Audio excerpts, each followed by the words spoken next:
aquellos que han nacido de nuevo, tienen aún un entendimiento muy superficial de la vida. Realmente ellos no creen que esto es un tiempo dado por Dios para nosotros llevar a cabo sus propósitos eternos en esta vida terrenal, comenzarlo a llevar a cabo en preparación para nuestra vida celestial. Y ese entendimiento superficial de la vida hace que muchos de los hijos de Dios todavía sigan viviendo para el fin de semana, para las vacaciones, para el próximo viaje, para la próxima comida, para la próxima compra, para el próximo mall. Viven soñando como si realmente ese fuera el propósito de la vida, pero dentro de esas actividades quiero entonces que Dios sea parte de eso. Y yo no he acabado de ver lo sobrio, lo serio que es este proyecto llamado vida, que es un espacio de tiempo donde Dios quiere llenar en mí propósitos que Él soñó para conmigo en la eternidad pasada y me creó un día con la única intención de que yo llevara a cabo esos propósitos. Y ese síndrome de Peter Pan, que ahora ha sido conocido como y descrito como la adulto-adolescencia. Yo no me estoy inventando esto. Todo un síndrome ahora descrito de la adulto-adolescencia. Personas que no quieren casarse hasta mucho más tarde, porque quieren seguir disfrutando su vida. Hombres masculinos que no quieren dejar a sus padres 30, 33, 35 años, o los que lo han dejado quieren regresar para seguir viviendo cómodamente, porque ellos quieren seguir disfrutando de la adolescencia, de las emociones de la adolescencia, que rehúsan crecer. Eso es parte de los problemas de nuestra sociedad, como si no tuviéramos suficientes problemas ya. ¿Te das cuenta entonces todo lo que representa el mundo? Cuando ese amor permanece es porque todavía nosotros no entendemos lo que la vida es. La vida es una tarea dada por Dios, donde yo estoy supuesto a llevar a cabo y vivir propósitos eternos. Y yo creo que no hay nada como el sufrimiento y el dolor para profundizar nuestras vidas. A veces hemos sido demasiado pampered, demasiado cuidado, protegidos. Y por tanto tenemos una idea muy superficial de lo que esta vida es. Entonces en esta vida que estamos viviendo, si tenemos un entendimiento superficial, somos presas fáciles del enemigo. Cuando Satanás viene a tu vida, él no te dice, mira, ¿tú quieres disfrutar un poco del mundo, de las cosas que a Dios no le agradan? Satanás no te va a decir eso. Eso sería obvio, eso sería muy fácil de cualquier persona poder rechazarla. Un baby espiritual de 3 días de nacido, espiritualmente hablando, pudiera darse cuenta de esa tentación y rechazarla. No, él te va a decir, ¿sabes qué? ¿No quisieras tú un poco del mundo sin perder a Dios? Eso es como él te lo va a presentar, y entonces la oferta viene con sus excusas, justificaciones y razones que mi carne le encanta comprar. Porque mi carne siempre tiene efectivo para las ofertas. Esa es la carne.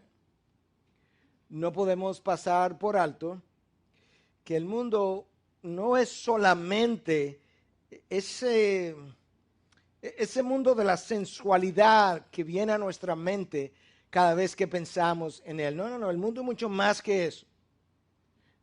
Tú puedes tener ideas intelectuales tan mundanas como los placeres sexuales. La idea intelectual o el intelectual que niega a Dios es un mundano. Eso es como el mundo piensa. La persona que comienza a colocar la palabra de Dios en un segundo plano y piensa que estrategias y formas del mundo van a tener el efecto de transformación que la palabra no ha podido tener, él se ha acomodado al mundo. El médico cristiano que solamente cree en su ciencia es un mundano. El psicólogo cristiano que pone más importancia en su psicología que en el poder de transformación de la palabra de Dios es también un mundano igual que cualquier otro. Cuando hablamos de la palabra secular, viene del latín seculum, que significa this worldly, esta mundanalidad, este mundo, el aquí y el ahora, como pensamos y actuamos y vivimos para el presente sin ninguna consideración para el futuro. Eso es este mundo. Es ese mundo el que le es atractivo a nuestra carne. De hecho, recordamos el miércoles como Gálatas 5:17 dice que todos los deseos de la carne son contra el espíritu. Todos. La carne nunca ha experimentado un deseo que no sea contra el espíritu. Y todos los deseos del espíritu son contra la carne. Y yo quiero enfatizar eso porque la primera vez que yo dije eso en un pasado reciente hubo toda una ola de que lo que el pastor dijo. Y yo decía el miércoles que en esa ocasión yo dije, no, yo no dije eso, fue Dios que lo dijo. Yo solamente lo repetí. Todos los deseos de la carne son contra el espíritu, todos. Y lo del espíritu contra la carne. Ahora, todo eso que yo acabo de decir tiene un peso, tiene una importancia, no es algo fácil de digerir, pero cuando tú consideras la implicación de eso que yo he estado exponiendo, de acuerdo a lo que Juan nos dice, entonces las cosas se ponen todavía mucho más difíciles. Porque lo que Juan me dice es que si tú amas al mundo, el amor de Dios no está en ti. El amor de Dios no está en mí. ¿Qué significa eso? Que el amor que Dios tiene por el hombre no está en mí. Algunos piensan que significa eso. Que el amor que yo tengo por Dios no está en mí. Otros piensan que significa eso. Yo creo, junto con otros que leí, John Stott es uno de ellos, que ese sería el contexto más apropiado, que el amor que yo debo tener por Dios no está en mí, porque lo que Juan está tratando de hacer es contrastar el amor que yo tengo por el mundo con el amor que yo puedo tener por Dios. Y él dice, si yo tengo amor por el mundo, entonces el amor por Dios no está en mí. Pero todavía la implicación de eso va más allá. Es que si el amor por el mundo está y el amor por Dios no está, es que yo no soy creyente. Que es la preocupación de Juan a lo largo de toda su carta. ¿Quién es y quién no es? De hecho, el domingo que viene vamos a estar arribando al versículo 19 de este capítulo 2, donde Juan dice que hubo un grupo que salió de ellos, pero que no eran de ellos, porque ciertamente si hubiesen sido de nosotros, hubiesen permanecido con nosotros. Este es el tema recurrente de Juan. Y eso nos lleva a nosotros a pensar seriamente acerca de a quién amamos, qué amamos, cómo amamos lo que amamos. ¿Dónde está la evidencia de que realmente amamos a Dios y que no amamos el mundo? Juan nos introduce el tema y nos dice que el que ama al mundo no ama a Dios, para luego entonces explicarnos un poco mejor a qué es que él se está refiriendo cuando habla de ese amor por el mundo. Y en el versículo 16, él dice, porque todo lo que hay en el mundo, la pasión de la carne, la pasión de los ojos y la arrogancia de la vida no proviene del Padre, sino del mundo. ¿Qué es eso de la arrogancia de la vida o la pasión de la carne o la pasión de los ojos? Comencemos por la pasión de la carne, que es lo primero que Juan menciona. Bueno, la carne no es más que mi naturaleza humana, no es otra cosa. Mi naturaleza humana que tiene deseos con los cuales fue creada. Ya había mencionado algunos de ellos, como el comer, el dormir, el descansar, aún el deseo sexual es algo con lo cual Dios me creó. C.S. Lewis dice que Satanás nunca ha creado un deseo o pasión nuevo o nueva. Jamás. Él lo único que ha logrado es pervertir los deseos con los que Dios nos creó. Entonces, mis deseos de la carne, naturales, producto de ser una creación de Dios, le vamos a llamar deseos. Pero Juan no habla de deseos de la carne, sino la pasión de la carne. Cuando mis deseos pasan a ser pasión, es cuando esos deseos se han crecido tanto en mí que ahora dominan mi pensamiento, mi conducta, mi forma de actuar. La palabra es epithemia en griego. Esa palabra es usada 38 veces en el Nuevo Testamento. Y 35 de las 38 veces la palabra es usada con una connotación negativa. Solamente 3 veces en Lucas 22:15, Filemón 1:23 y 1 Tesalónica 2:17, solamente en esas 3 ocasiones la palabra usada de forma positiva.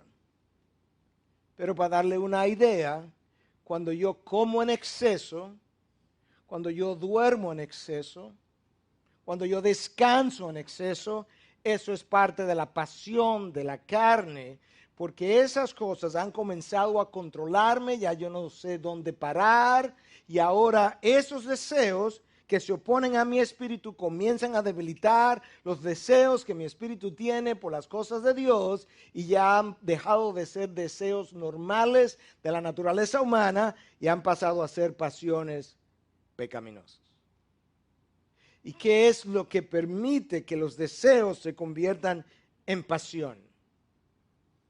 ¿Qué es lo que hace que esto que es un deseo legítimo de la creación de Dios pase a ser una pasión pecaminosa de la misma creación de Dios? Es la ausencia de dominio propio en nuestras vidas.